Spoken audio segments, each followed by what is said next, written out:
صلوات 40 فایده بیان شده. برای یک بار صلوات 40 فایده.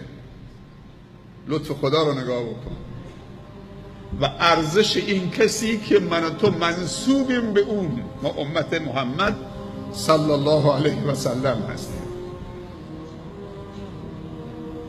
ارزش و قیمتش نزد رب العزت و الجلال که در مقابل یک بار صلوات و درود بر آن حضرت صلی الله علیه و سلم خداوند 40 فایده میده. یک فایدهش هر کسی یک بار درود بفرسته خداوند در مقابلش 10 بار درود میفرسته بر اون. سبحان الله.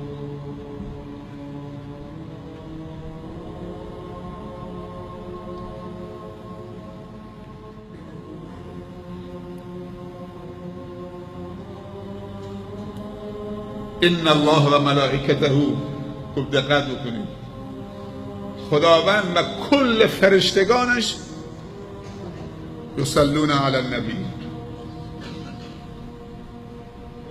بعد گفته یا ایها الذین آمنوا صلوا علیه سلموا تسلیما. پیامبر صلی الله علیه و سلم میفرمایند البخیل من ذکرت عنده ولم یصلی علیه. اللهم صل علی سیدنا و نبینا محمد. بخیل کسی است از امت من که نام من نزد او برده بشه بر من درود و صلوات نفرسته.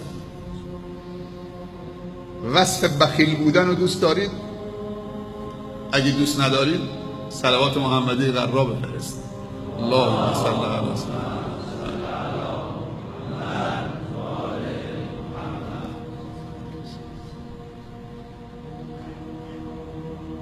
چه احساس نزدیکی میشه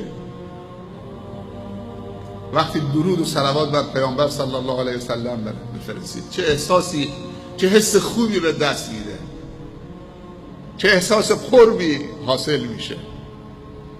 احساس میکنی که منقطع نیستید، وصلید بهش.